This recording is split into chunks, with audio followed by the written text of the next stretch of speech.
Assalamualaikum warahmatullahi wabarakatuh. Innal hamdalillah salatan wa salaman ala Rasulillah wa ala alihi wa sahbihi wa mawalah. Asyhadu an la ilaha illallah wahdahu la syarikalah wa asyhadu anna Muhammadan abduhu wa rasuluh la nabiyya ba'dah. Allahumma salli wa sallim wa barik ala ali Muhammad wa ala ali Muhammad kama sallaita ala ali Ibrahim wa ala ali Ibrahim fil alamin innaka Hamidum Majid. Alladzi khalaqal mauta wal hayata liyabluwakum ayyukum ahsanu amala wa fi anfusikum afala tubsirun. Rabbi shrah li sadri wa yassir li amri wahlul 'uqdatam min lisani yafqahu qawli. Sidang jamaah subuh yang dirahmati Allah, alhamdulillah Allah masih memberikan kita kesempatan, Allah masih memberikan kita kemudahan untuk bisa bersama-sama berhadir di rumah Allah yang sangat mulia ini dengan satu niat yang sama, tujuan yang sama, visi yang sama, dan misi yang sama. Semoga kehadiran kita hari ini Allah tetapkan dalam keistiqomahan kita sampai kelak ajal datang menjemput. Salawat berserta salam kepada junjungan alam Nabi besar Muhammad sallallahu alaihi wasallam serta keluarga dan para sahabatnya. Jamaah rahmati Allah, sambil berniat itikaf selama 30 menit ke depan, kita mencoba mengulang kaji, melihat dan mentadaburi ayat-ayat Allah. Kita mencoba hari ini dalam waktu yang singkat, mudah-mudahan dalam 30 menit alokasi waktu yang disiapkan kita sampai pada satu titik kesimpulan yang sama, dan selepas dari ini ada kesan yang kita bawa, ada catatan indah yang akan coba kita pelihara dalam sisa hidup kita. Semoga Allah mengharapkan, semoga harapan Allah kepada kita, fadhkuruni azkurkum washkuruli wala takfurun. Allah hanya meminta kita bersyukur. Allah tidak meminta kita mengembalikan seluruh nikmat yang diberikan, tapi Allah minta kita bersyukur. La in syakartum la azidannakum wa la in kafartum inna adzabi lasyadid. Allah hanya minta kita bersyukur begitu mendapat nikmat, dan bersabar begitu kita mendapat musibah dan ujian. Hari ini kita akan melihat bagaimana konteks syukur kita yang ada dalam diri kita, yang bisa jadi hari ini kita lupakan. Jadi sekiranya kita melihat fenomena penciptaan, ada awan yang berbentuk kalimat Allah, maka kita akan mengambil handphone kita untuk memotret awan tersebut dan mengupload ke dalam jaringan sosial media yang kita miliki.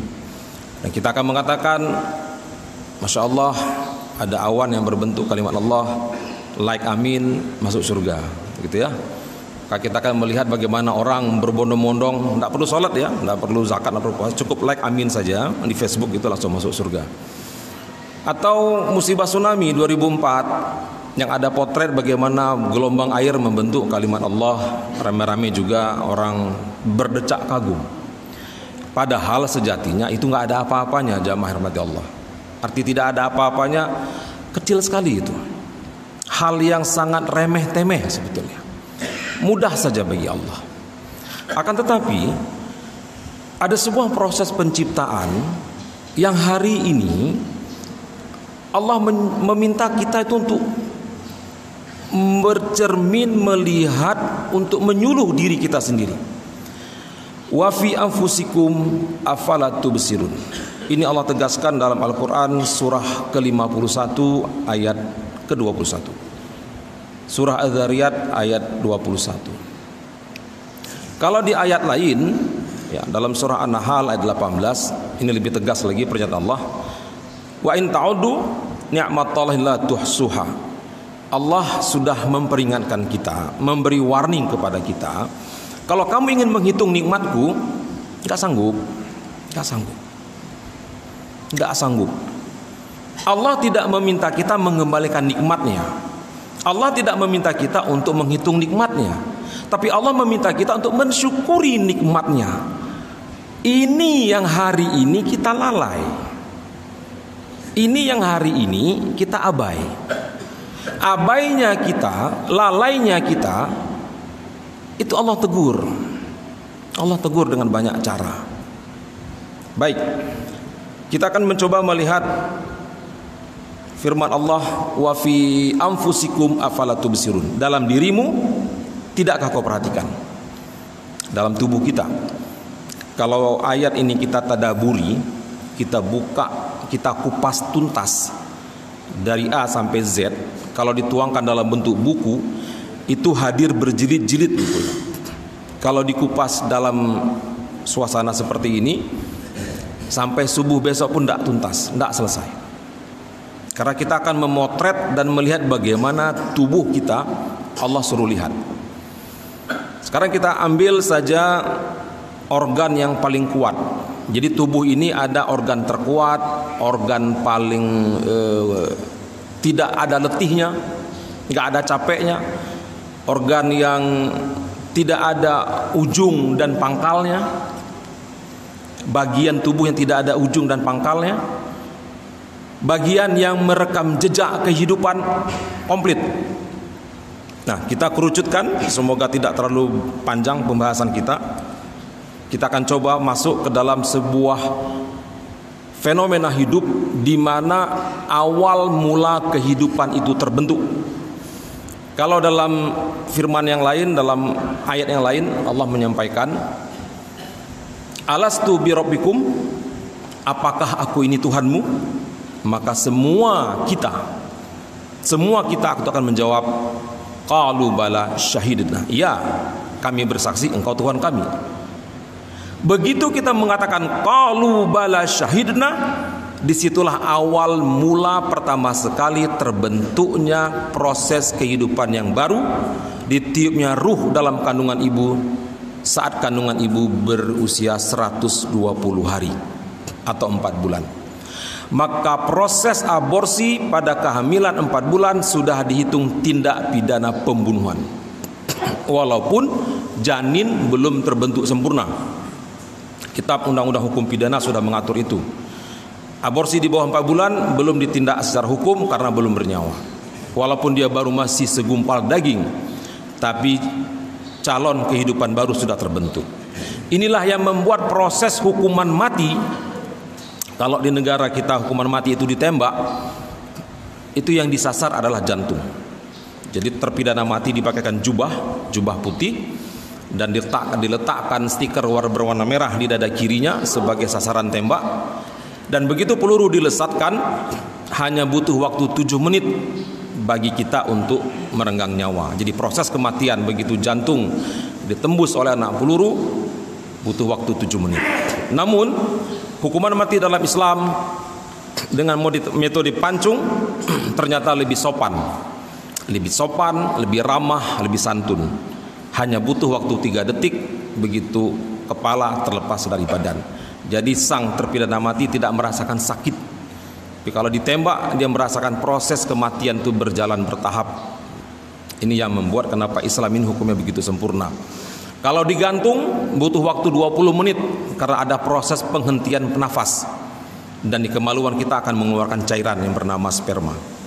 Siksa yang sangat luar biasa dahsyat kalau mati dengan cara dihukum gantung. Namun Islam dengan cara dipancung, hanya butuh waktu 3 detik selesai.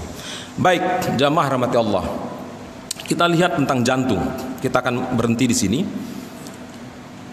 Jantung itu jamaah rahmati Allah, dalam 1 hari 1 malam 24 jam itu berdetak dan berdenyut sebanyak 100.000 kali. Sebuah kekuatan kerja yang tidak ada aliran listrik, tidak ada BBM di situ, tidak ada gas di situ, tapi bekerja 100.000 kali detak. Sekiranya berandai-andai Allah menetapkan transaksi kepada kita hambanya, setiap 1 detak 1 rupiah, tidak banyak, 1 rupiah, maka 1 hari kita harus menyiapkan uang sebanyak 100.000 rupiah. 1 bulan akan ada detak jantung sebanyak 36 juta selama 1 tahun. 1 bulannya 3 juta. Setahun 36 juta. Sekarang kalikan umur kita yang hadir di ruangan ini. Kita coba kalilah, kita hitung-hitung saja. Kalau di ruangan ini ada yang berusia 50 tahun, maka detak yang sudah terbentuk itu 1,8 miliar. Sekarang orang mana yang kerjanya, jangankan sekelas PAG saja, itu kalau pensiun bonusnya sekitar 1,5 miliar. Belum cukup untuk menutupi detak 50 tahun. Kalau 60 tahun 2,16 miliar detak. Masya Allah. Wajar kalau Allah katakan wa in ta'udu ni'matan la tuhsuha. Nggak bisa kita hitung, nggak bisa. Tugas kita itu merawat. Ini tubuh bukan punya kita. Ini inventaris Allah. Apa yang kita lakukan terhadap barang inventaris? Kalau kita kerja sebagai aparatur sipil negara, kita diberi berbagai fasilitas, yang itu inventaris negara. Tugas kita itu memelihara inventaris negara. Karena itu akan diminta pertanggungjawaban. Tubuh juga begitu. Ini punya Allah, bukan punya kita. Tugas kita merawat, menjaga, memelihara, mengawal. Bukan menenggelamkannya kepada hal-hal yang lagha dan sia-sia. Ini yang hari ini begitu nikmat itu hilang, atau nikmat itu bukan hilang, diturunkan saja sedikit saja, diturunkan, bukan diambil, diturunkan, maka tubuh itu akan menampakkan reaksi. Maka hari ini bagi jamaah yang rahmati Allah mengalami banyak gangguan jantung, itu bisa jadi ada satu perbuatan kita yang keliru, karena sejatinya penyakit itu tidak datang ujuk-ujuk, tidak tiba-tiba dia. Ada yang namanya, kalau di dunia ini ada namanya early warning system. Sistem peringatan dini. Ada alarm yang berbunyi. Seluruh penyakit itu punya alarm.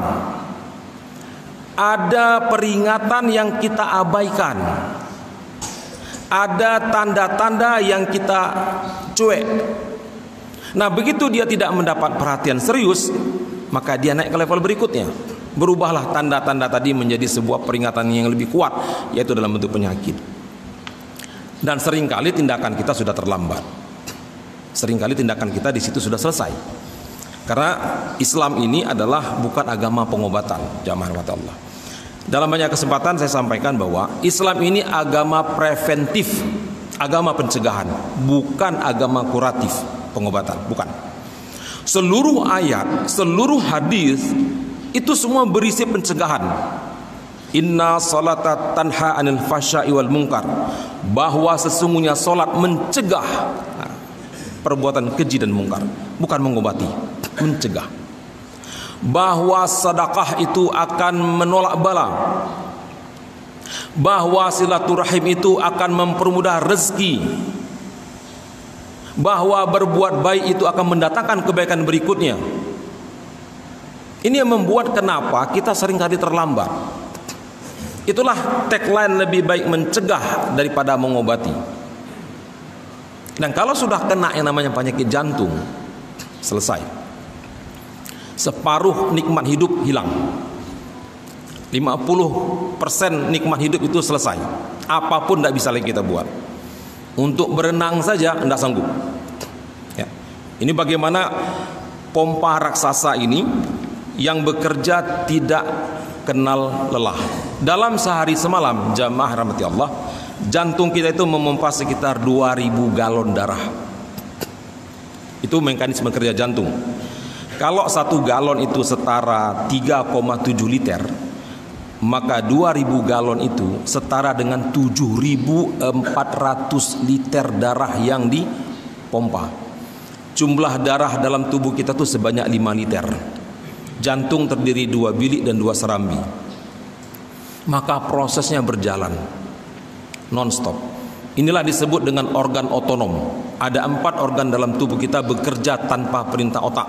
Disebut dengan jaringan tak sadar. Artinya bekerja bukan dengan perintah otak, tapi bekerja dengan perintah Allah. Jamaah rahmati Allah yang duduk hari ini, yang menggaruk-garuk, yang menguap, yang memegang handphone, yang menggaruk kepala, yang bercerita, yang mencokeh, itu semuanya diperintahkan oleh otak. Termasuk tangan saya yang bergerak-gerak ini juga otak yang merintahkan. Mata berkedip, garuk telinga, garuk kaki, itu semua perintah otak. Semua diperintah oleh otak kecil. Akan tetapi jantung tidak diperintah oleh otak kecil. Sekiranya jantung turut dengan perintah otak kecil, maka subuh kita tidak bangun. Karena saat tidur diperintahkan untuk tidur, sebagaimana mata diperintahkan untuk ngantuk dan tertutup. Masya Allah, ini nikmat Allah. Kalau Ar-Rahman itu ditanya lagi, nikmat mana yang kita dustai, yang kita bohongi, yang kita ingkari. Kita baru bicara jantung, dan ini baru pembuka sebetulnya. Ini baru mukaddimah. Bagaimana dengan jaringan pembuluh darah? Bagaimana dengan jumlah jauhnya darah itu disirkulasikan, diputar? Maka dalam sebuah penelitian itu diselidiki bahwa dilihat darah kita itu mengalir sejauh 60.000 mil dalam 24 jam. Bukan dalam satu tahun kita hidup. Sehari semalam darah itu mengalir oleh kekuatan pompa jantung sejauh 60.000 mil.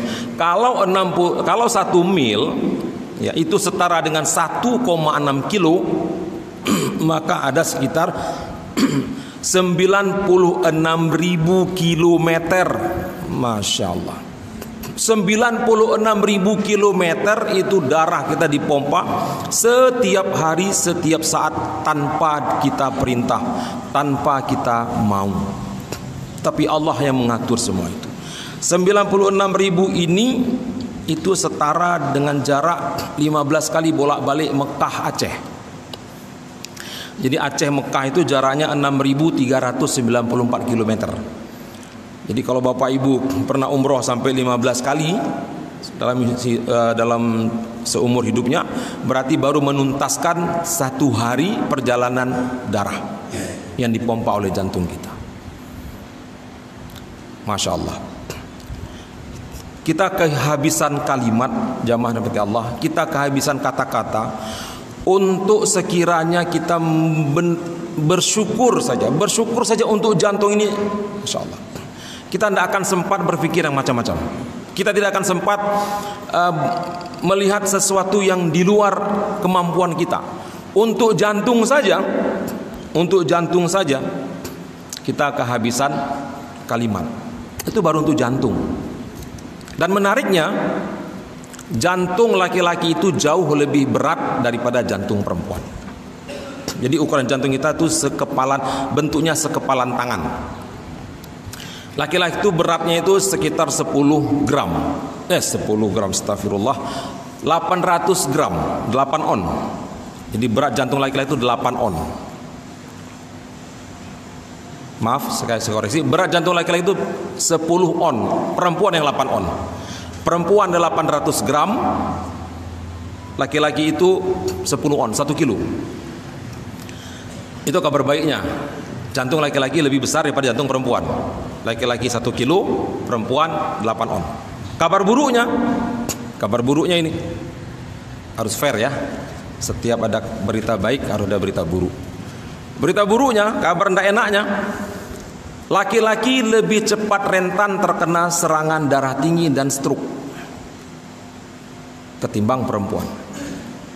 Walaupun populasi hari ini lebih banyak perempuan, tapi rawannya laki-laki menderita stroke dan penyakit jantung itu jauh lebih tinggi ketimbang perempuan.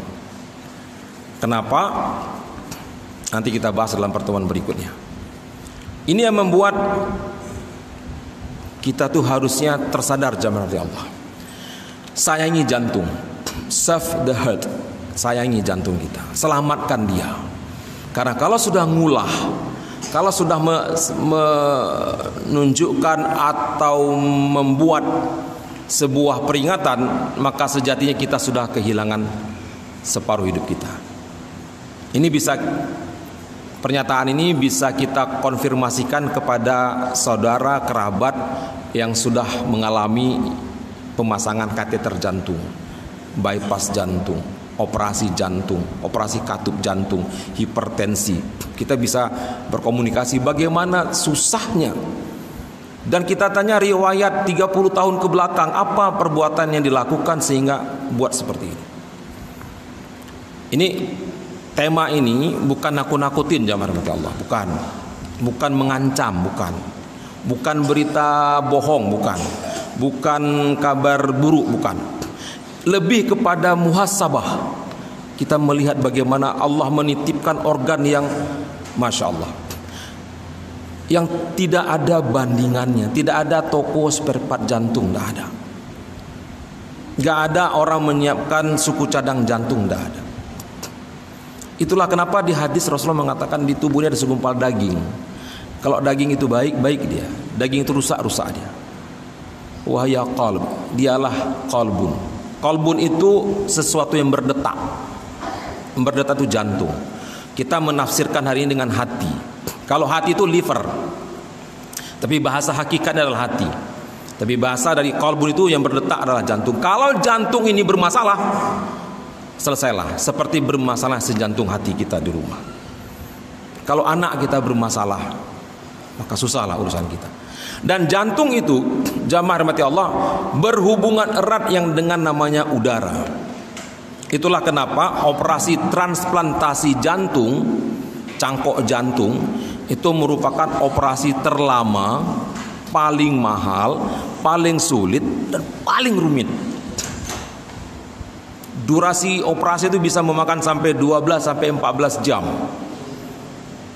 Memindahkan jantung orang yang rusak, mengambil jantung orang yang masih bagus. Dan harganya fantastis. Tidak ada di Indonesia. Negeri kita belum sanggup. Paling dekat Singapura. Paling dekat. Bayarnya tidak pakai rupiah, pakai dolar atau euro lah. Rupiah tidak laku. Bukan nggak laku, tidak sanggup. Tidak sanggup. Baik. Tadi kita bicara jantung. Sebagai penutup kita bicara oksigen. Bagaimana Allah menghadirkan sesuatu yang melimpah ruah, yang gratis, tapi abai kita. Hari ini di tengah pandemi COVID-19 yang belum usai, kita disuguhkan berita bagaimana orang susah sekali dengan oksigennya. Bahkan di seberang sana orang sampai harus antri gas oksigen. Kalau kita antri gas untuk rumah tangga, mereka antri gas oksigen. Udara yang kita hirup hari ini jamaah Allah, ini kandungannya bukan oksigen murni. Ini lebih banyak nitrogennya. Kalau Allah mengganti komposisi udara hari ini lebih banyak oksigen, maka ini akan terbakar semua. Karena oksigen itu dia gampang terbakar. Tapi lihat Allah dengan Ar-Rahman Ar-Rahim, tahu betul bagaimana kebutuhan makhluknya, baik makhluk hidup maupun makhluk yang mati. Tumbuh-tumbuhan lebih membutuhkan nitrogen dalam perkembangannya. Itulah kenapa pupuk urea itu kandungan nitrogennya mencapai angka 44,48%, karena tanah butuh nitrogen untuk proses perkembangbiakan tumbuhan. Baik, apa yang kita sampaikan tentang oksigen ini jemaah Allah, semoga ini menggugah kesadaran kita untuk terus bersyukur dan terus bersyukur. Dalam sehari semalam kita menghirup tidak lebih dari 2.880 liter oksigen 24 jam. Komposisi oksigen itu hanya 21%. 70% itu nitrogen. Sementara nitrogen yang kita hirup itu adalah lebih dari 20.000. Jadi total kita menghirup oksigen dan nitrogen dalam sehari semalam itu jamaah Allah itu sebanyak 35.000 liter. Masya Allah, 35.000 liter dalam bentuk oksigen dan nitrogen. Sekarang kita main angka supaya kita fair lah, sebagai penutup, supaya kita adil, supaya kita tahu betul bagaimana Allah itu sayang sekali sama kita. Dan kita akan membalas rasa sayang Allah itu dengan rasa syukur dalam bentuk ibadah, dan menjaga diri ini akan tetap sesuai dengan kodrah penciptaannya. harga oksigen di rumah sakit, ya syukur-syukur hari ini semua di cover oleh pemerintah dalam semua kasus, ya kecuali rumah sakit swasta. 25.000 per liter di tabung oksigen itu harganya 1 liternya 25.000, lebih mahal dari harga Pertamax Turbo, setara dengan Pertamax Racing. Pertamax Racing itu 1 liternya 35.000, hampir dekat ya. Untuk nitrogen 10.000. Untuk nitrogen itu 10.000. Dalam sehari semalam kita menghirup 2.880 liter oksigen. Kalau dikali 25.000 untuk harga oksigennya dalam 24 jam, kita harus menyiapkan dana sebesar 72 juta rupiah. Itu oksigen saja. Oksigen saja. Nitrogennya, harga nitrogen 11.376. Ya, maaf, 11.376 liter nitrogen yang kita hirup. Harga 1 liter nitrogen itu 10.000. Jadi harga nitrogen lebih murah ketimbang oksigen. Oksigen itu 25.000, nitrogen itu 10.000. Inilah kenapa orang naik mobil hari ini lebih baik dia mengisi nitrogen dalam ban mobilnya ketimbang dia pakai angin biasa, kompresor biasa. Karena nitrogen itu dingin. Bahkan nitrogen cair itu dipakai untuk mengawetkan virus. Jadi virus yang didapat dari corona ini disimpan dan diawetkan pakai nitrogen cair. Karena suhu beku nitrogen itu mencapai minus 80 derajat Celcius. Jadi kalau ada nitrogen cair, kita celupkan tangan kita ke dalam nitrogen tersebut, maka begitu kita angkat, tangan kita berubah menjadi semen, keras. Begitu diketok, hancur, dan kita tidak merasakan sakit. Proses pencairan nitrogen.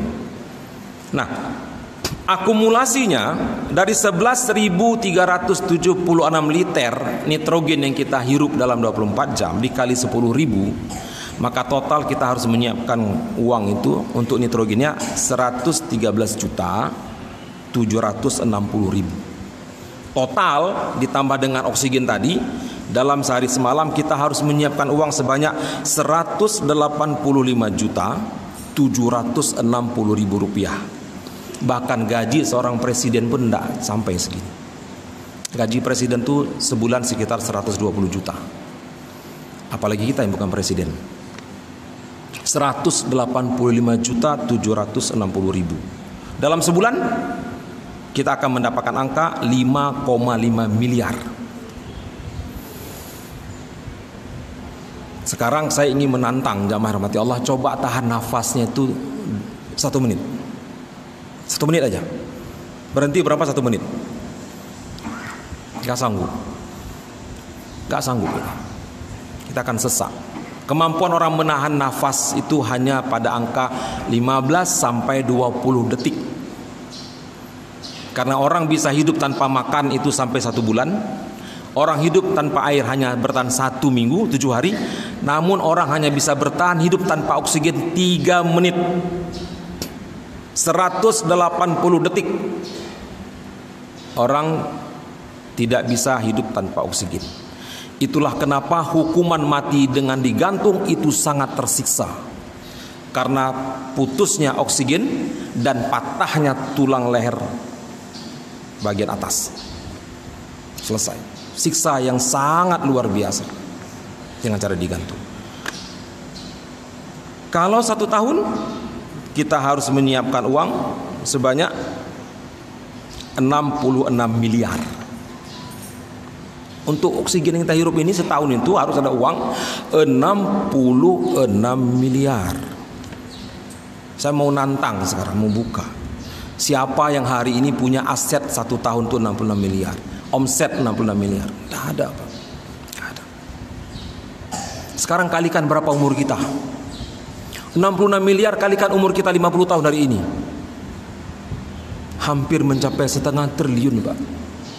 Insya Allah merinding saya, Pak. Kita baru, sebentar Pak, saya baru ini jamaah rahmat Allah, baru jantung dan oksigen saja kita kehabisan kalimat untuk mengucap rasa syukur kepada Allah. Allah nggak minta itu kembali, Allah nggak minta itu dihitung balik, nggak minta Allah. Karena Allah bukan transaksi, bukan toke, bukan bos, bukan juragan. Allah adalah Khalik, sang pencipta, Ar-Rahman, Ar-Rahim, Maha pengasih, Maha penyayang. Tugas kita sebagai makhluk adalah membalas semua itu dengan syukur kepada Allah. Bagaimana syukur? Kerjakan apa yang diperintahkan, tinggalkan apa yang dilarang. Itu syukur kita. Tapi hari ini, naudzubillah min dzalik, kita melihat sebuah pemandangan yang luar biasa. Justru nikmat inilah yang kita tendang, yang kita sepak, yang kita kencingi dia. Maka wajar kalau Rasul katakan ada dua nikmat yang dilupakan oleh manusia. Pertama sehat, kedua waktu luang. Ini yang banyak orang hilangkan. Ini yang banyak orang lupakan. Ikhtanim khamsan qabla khamsin. Rebut yang 5 sebelum yang 5 merebutmu. Sihataka qabla saqamika. Sehat sebelum sakit. Agama ini agama pencegahan, bukan agama pengobatan. Saat dimana barang inventaris ini Allah turunkan sedikit level nikmatnya. Nggak usah jauh-jauh lah, jangan jantung lah, gigi saja. Gigi saja. Inilah satu-satunya sakit yang paling apes. Nggak bisa dikunjungi, nggak bisa ditanya, nggak bisa dibesuk ya, dengan muka yang berubah. Gigi saja sakit kita, subhanallah ya, itu baru gigi. Belum mata kita, belum kulit kita. Semoga kita yang hadir di ruangan ini adalah mereka-mereka yang terpilih, yang menjaga jantungnya, yang menjaga bagaimana udara itu dijaga dengan cara tetap istiqomah dalam kebaikan. Dan semoga kita yang selama ini masih bergelut dan bergelimang dengan sesuatu yang sia-sia, cobalah untuk berhenti. Cobalah untuk berhenti. Karena memang tidak ada faedahnya. Sekarang saat Allah menurunkan level nikmatnya, saat itu juga kita tidak bisa buat apa-apa. Hatta sekalipun dia adalah seorang dokter spesialis jantung. Mudah-mudahan bermanfaat. Mohon maaf atas segala kekurangan. Subhanakallahumma wa bihamdik, asyhadu an la ilaha illa anta astaghfiruka wa atubu ilaik. Assalamualaikum warahmatullahi wabarakatuh.